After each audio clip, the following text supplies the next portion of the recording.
कोई बात नहीं धनुष। हाँ क्या बोला रे कुत्ते, तेरी हिम्मत कैसे हुई मेरा नाम लिया? মামু ওই পাড়ার দুলালে গরু অসুখে বিছান কত হয়ে গেছে, তাই তোমাকে তাড়াতাড়ি ডাকলে চিকিৎসা করতে হবে। চলো। তাই নাকি? চল দেখি। আর মাত্র 10 মিনিট লেট করলে আপনার এই গরুর বাঁচত না, একবারে কঠিন হয়েছে। এই তো আমাকে দেখি তো গরু উঠে দাঁড়িয়ে গেছে, মানে আর্ধেক সুস্থ হয়েছে। ইঞ্জেকশন দে, একটা ডোজ মারিয়ে দেবো তো গরু ঘোড়ার মতন দৌড়বে। তুমি কার গরুকে ইঞ্জেকশন করছো? এটা তো আবসারের গরু, আমার গরু তো কাঁঠায় বাঁধা আছে। ওই, তুমি কি বলছো গো? মামু আমার এত বড় ডাক্তার, আর মামু জানে না কোনটা আবসার গরু কোনটা কার গরু? আর এখন ভাইরাসের সময় তো, তাই মামু চেক করে দেখছিল। হ্যাঁ একদম আমার মনের কথা বলেছিস।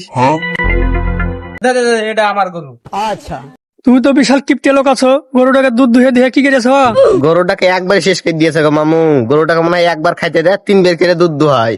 ঠিকই বলেছি রে ভাই, গরুটা মনে হয় খুব পাপ করিয়েছিল, আল্লাহকে এই বাড়তে দিয়েছে। হ্যাঁ ডাক্তার, তুমি কিসের দুধ দেহানোর কথা বলছো? ভালো করে ত্যাগকে দেখো দিনি, ওটা দামড়া গরু।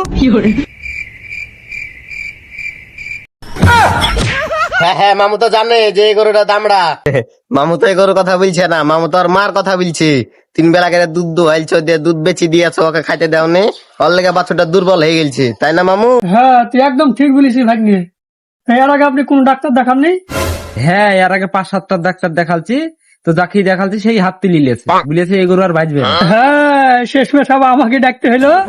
তা আমার খোঁজ আপনি কোন জায়গায় পেলেন? আপনার খোঁজ পাবো না, গ্রামের প্রত্যেকটা মানুষের মুখে মুখে আপনার নাম। দেখেছি ভাই, আমার কত নাম।